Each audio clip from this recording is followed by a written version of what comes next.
Mister Niels Bohr ने सबसे पहले हाइड्रोजन एटम के इमिशन स्पेक्ट्रा को एक्सप्लेन किया। यूजुअली क्लास 11th के केमिस्ट्री के इनिशियल चैप्टर्स में और क्लास 12th के फिज़िक्स के लास्ट के चैप्टर्स में ये चैप्टर आता है, जिसमें मिस्टर नील्स बोहर के पहले हमें पोस्टुलेट्स बताए जाते हैं। जब उन्होंने ये थ्योरी बनाई उसके पोस्टुलेट्स बनाए जाते हैं और उसके बाद एक डेरिवेशन आती है, न्यूमेरिकल डेरिवेशन आती है। वो जो डेरिवेशन है उसमें 4 इंपॉर्टेंट चीज़ें हमें नोटिस कर रही हैं। सबसे पहले जो हम डिराइव करते हैं वो डिराइव करते हैं कि हाइड्रोजन एटम के जो वेरियस शेल्स हैं, मतलब शेल 1, शेल 2, शेल 3, ये वेरियस जो शेल्स होंगे उसका रेडियस क्या होगा, उसका फॉर्मूला हमें जो कराया जाता है वो ये कराया जाता है। दूसरे नंबर पे हमें जो कराया जाता है वो ये कराया जाता है कि अब ये जो शेल है, जैसे फर्स्ट शेल है या सेकंड शेल है या थर्ड शेल है, इसमें जब इलेक्ट्रॉन भागेगा तो वो जो इलेक्ट्रॉन भाग रहा है उसकी वेलोसिटी क्या होगी। तो हमारे पास radius of a certain shell आ जाता है, हमें velocity of the electron in that particular shell आ जाता है। अब ये दो चीज़ों को यूज़ करके हम क्या करते हैं, हम total energy of an electron in a certain shell निकाल लेते हैं। So for example first shell में अगर इलेक्ट्रॉन भाग रहा है तो उसकी एक स्पेसिफिक अमाउंट ऑफ एनर्जी होगी। अगर n=2 में इलेक्ट्रॉन भाग रहा है तो उसकी फिर से एक सर्टेन अमाउंट ऑफ एनर्जी होगी। जो एनर्जी होती है वो अगर आप डेरिवेशन ध्यान से देखेंगे तो energy consists of sum of the kinetic energy plus the potential energy. तो तीसरा फॉर्मूला जो हमें बताया जाता है वो बताया जाता है total energy of an electron running in a certain shell. अब ये जो एनर्जी यूजुअली दी जाती है एटॉमिक लेवल पे इलेक्ट्रॉन वोल्ट्स में दी जाती है। तो जैसे हाइड्रोजन एटम के फर्स्ट शेल में अगर इलेक्ट्रॉन भाग रहा है तो उसकी जो एनर्जी है वो -13.6 इलेक्ट्रॉन वोल्ट दी जाती है। मैं आपको टेबल दिखा रहा हूँ, यहाँ पर आपको नज़र आ जाएगा, जहाँ फर्स्ट शेल में, सेकंड शेल में, थर्ड शेल में, फोर्थ शेल में जो भी एनर्जीज हैं जो उस इलेक्ट्रॉन की होगी वो आपको ये टेबल देख के समझ आ जाएगी। अब फोर्थ जो मिस्टर बोहर ने हमें ये समझाया कि ग्राउंड स्टेट में अगर आपने एक्सटर्नल एनर्जी दी, हाइड्रोजन एटम को एक्सटर्नल एनर्जी दी, तो इलेक्ट्रॉन जो है वो एक्साइटेड स्टेट में चला जाएगा। एक्साइटेड स्टेट का मतलब n=2 या n=3 या n=4 या n=5, that depends upon the amount of energy that you give.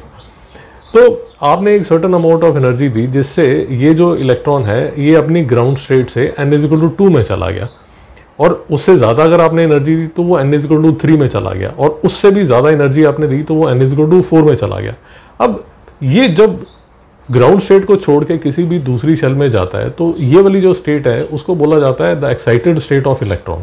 अब भाई हमारा एक्साइटेड स्टेट में ज़्यादा देर नहीं रह पाता।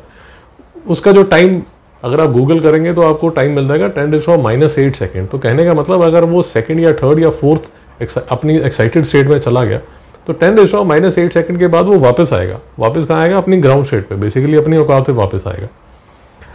अब एनर्जी लेके वो n=4 में गया था, n=4 से जब वापस n=1 में आएगा तो इसको एनर्जी छोड़नी होगी। जो वो एनर्जी छोड़ेगा वो छोड़ेगा इन टर्म्स ऑफ फोटॉन्स। अब जो आइंस्टाइन सर ने हमें बताया हुआ है कि फोटोन की जो एनर्जी है that is given by hf, Planck's constant multiplied by frequency of the photon. अब ये जो hf का फॉर्मूला है वो आप इन टर्म्स ऑफ वेवलेंथ भी लिख सकते हैं। तो उसको आप लिख सकते हैं hc/λ, hf भी लिख सकते हैं, hc/λ भी लिख सकते हैं। तो मिस्टर बोहर ने ये बोला कि जब ये n=4 से n=1 में आएगा तो इसको एनर्जी को लूज करना है।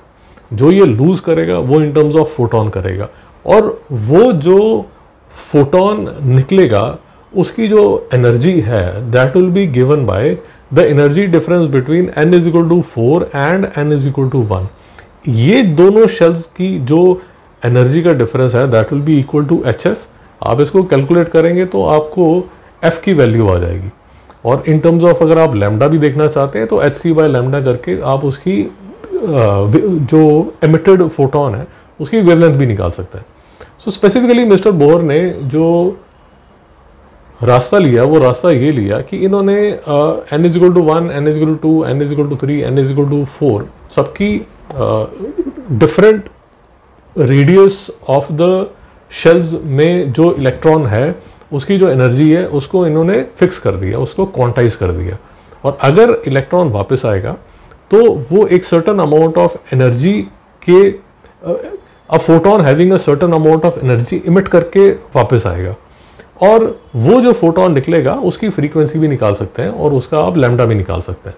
अब अगर टेक्स्ट बुक में आप फर्दर देखेंगे तो आपको अलग अलग नाम नज़र आएंगे, जैसे lemon, Balmer, Paschen, bracket.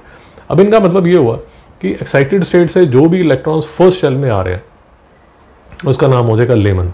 Excited state से सेकंड शेल में जो वापस आ रहे हैं उसका नाम हो जाएगा बाल्मर। एक्साइटेड स्टेट से जो थर्ड शेल में आ रहे हैं उसका नाम हो जाएगा लेमन, बाल्मर, उसका नाम हो जाएगा पास्टन जो थर्ड शेल में आएगा। सो अगर आप यहाँ पर एक फोटोग्राफ देखेंगे तो ये जो फोटोग्राफ है इससे आपको ये पता चलेगा कि जो लेमन में जाके गिरते हैं उनके वेवलेंथ क्या होते हैं, जो बाल्मर में जाके गिरते हैं फोटॉन्स उनके वेवलेंथ क्या होते हैं, जो पास्टन में जाके गिरते हैं उनके वेवलेंथ क्या होते हैं। तो स्पेसिफिक वेवलेंथ्स आपको फोटॉन्स की नजर आ जाएंगी। तो फाइनली हमें यह समझना है कि हम जो इलेक्ट्रोमैग्नेटिक स्पेक्ट्रम है उसमें सिर्फ उन फोटॉन्स को ऑब्जर्व कर सकते हैं जो कि हमारे आई को एक सर्टन कलर देते हैं। सो इस बैंड के फोटॉन्स को ही हम ऑब्जर्व कर सकते हैं। हम एक्सरे के फोटॉन को या आप जैसे रेडियो वेव के जो फोटॉन है उनको हम ऑब्जर्व नहीं करते, बिकॉज उसका हमारी आईज पे, ह्यूमन आईज पे उसका कोई फर्क नहीं पड़ता। तो फाइनली मिस्टर बोहर ने ये बोला कि जो फोटॉन एक्साइटेड स्टेट से वापस आया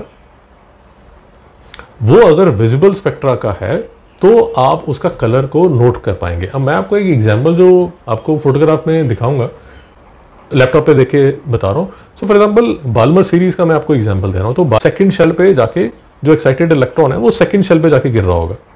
अब थर्ड शेल से अगर सेकंड पे गिरेगा तो उसका जो आपको वेवलेंथ नजर आएगी वो नजर आएगी 656.3 नैनोमीटर की। अगर फोर्थ शेल से सेकंड में गिरेगा तो आपको 486.1 नैनोमीटर की वेवलेंथ नजर आएगी।